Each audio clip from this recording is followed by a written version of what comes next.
चुड़ैल की बांसुरी। एक सुहाना सा दिन होता है और मगन, रामलाला, चंदन, राजन, तपन और गोलू के पापा गांव के बरगद के पेड़ के नीचे बैठकर अपनी शाम की गपशप कर रहे हैं। अरे रामलाला और चंदन, तुम्हारी फसल कैसी चल रही है इस साल? अरे बंधु क्या बताएं, बारिश ने तो परेशान कर रखा है। सही बात, बारिश की कमी ने दिमाग खराब कर दिया है। सरपंच गांव वालों के लिए एक खबर लेकर आता है। अच्छा मेरे गांव के भाइयों, सुनो जरा। हमारी सरकार ने किसानों के लिए शहर में एक सेमिनार का आयोजन किया है, जिसमें वो खेतों के बारे में और भी कुछ जानकारी देंगे। तो मुझे लगता है कि हमें वहां जाना चाहिए। सरपंच जी, मेरे खेतों में कीड़ों ने परेशान कर दिया है, उसके लिए कुछ जानकारी मिलेगी क्या?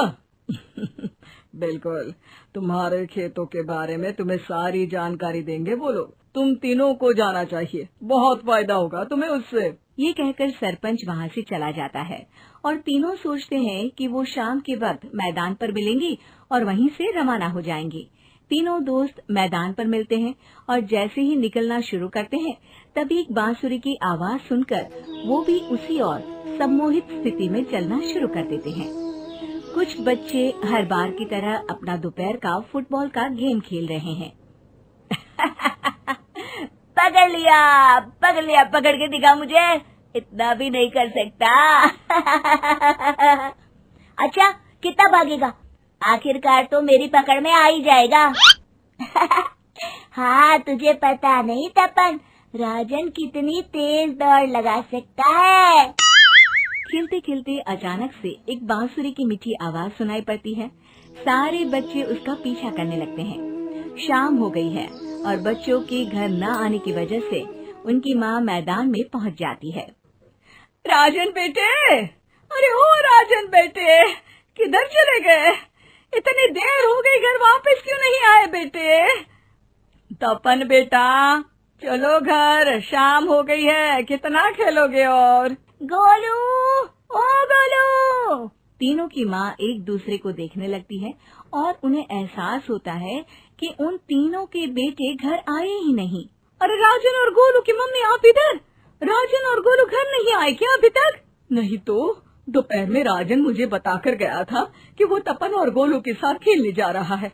मैंने सुना है कि गांव में एक चुड़ैल घूम रही है, कहीं वही तो नहीं ले गई ना हमारे बच्चों को?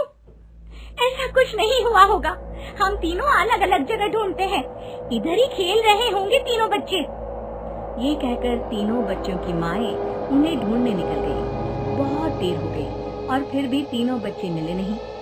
तीनों की माएं मैदान पर फिर से मिलती हैं। सुनिए जी, ये तीनों मिल ही नहीं रहे हैं और मेरे दिमाग में बहुत बुरे बुरे ख्याल आ रहे हैं। आप चिंता मत कीजिए, हम सरपंच से जाकर बात करते हैं, वो हमारी मदद करेंगे। गोलू की माँ सही कह रही हो, चलो चलते हैं। एक उम्मीद की आशा लेकर तीनों अपने बेटों की फिक्र में सरपंच के घर जा पहुंचती है। सरपंच अपनी शाम की चाय पी रहे हैं और अखबार पढ़ रहे हैं। तभी तीनों की माँ हड़बड़ी में भागकर उनके पास आती है। अरे अरे, आप तीनों इतनी डरी हुई क्यों हो? क्या हुआ? ऐसी क्या बात हो गई? तिवारी जी, हमारे लड़के दोपहर से खेलने गए हैं और अब तक लौटे नहीं हैं। हमने उन्हें सब जगह ढूंढा, लेकिन हमें वो मिले ही नहीं, इसीलिए हम भागकर आपके पास आ गए। अच्छा, इनके पिता कहाँ है? ये कुछ काम के लिए शहर गए हैं, इसीलिए हम भागकर आपके पास आए हैं। हाँ, मैं उसके बारे में भूल ही गया था। एक काम कीजिए, मुझे उस जगह लेकर चलिए जिधर वो आखिरी बार खेल रहे थे। सरपंच घर से एक डंडा लेकर तीनों के साथ मैदान की ओर निकल पड़ते हैं। तीनों मैदान पर पहुंच जाते हैं और उन्हें ढूंढने के लिए कुछ सुराग खोजना शुरू करते हैं। आपको कोई ऐसी जगह पता है जहां ये तीनों साथ में मिलते हैं? नहीं जी, ऐसी तो कोई जगह नहीं पता। अचानक से वही बांसुरी की आवाज आना शुरू हो जाता है और सरपंच सम्मोहित होकर उस आवाज की तरफ जाना शुरू कर देते हैं। अरे तिवारी जी, आप ठीक तो हैं? कहाँ जा रहे हैं? अरे ओ तिवारी जी, वो हमें सुन नहीं पा रहे हैं क्या? सरपंच बांसुरी की धुन में झुककर उसी दिशा में आगे बढ़ रहे थे। ये आवाज कैसी? ऐसा लग रहा है कि कोई बांसुरी बजा रहा हो। हाँ, सरपंच जी भी उसी दिशा में जा रहे हैं। सरपंच का पीछा कर तीनों मैदान के टूटे हुए बंगले पर पहुंच गए और सरपंच के पीछे दरवाजे के अंदर घुस गए। तीनों बंगले के अंदर झांकते हैं तो देखते हैं कि बहुत अच्छे से संभाला गया है बंगला। उतने में एक हंसी की आवाज आती है। मेरी बांसुरी, तूने मुझे आज तक कभी तंग नहीं किया। हमेशा अपने जादू से लड़कों को खींच लाती है।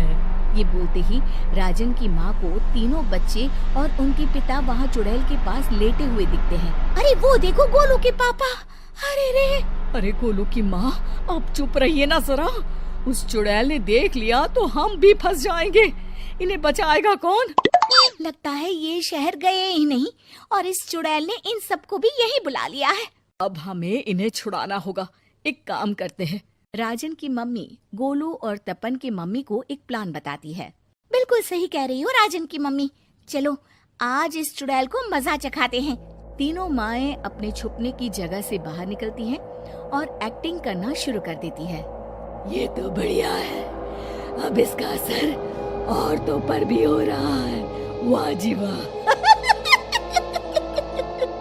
तीनों माएं चुड़ैल की थोड़ा करीब आती है।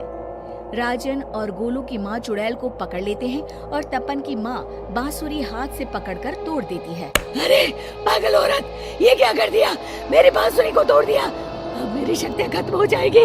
तुम्हें तो अरे तुझे क्या लगा चुड़ैल कहीं की हमारे बच्चों को और पतियों को हाथ लगाएगी तू? बांसुरी टूटने की वजह से चुड़ैल खाक होकर गायब हो जाती है और सारे लोगों की आंख खुल जाती है। सब अपने परिवार को लेकर उस बंगले से बाहर निकल जाते हैं। कहते हैं ना, नारी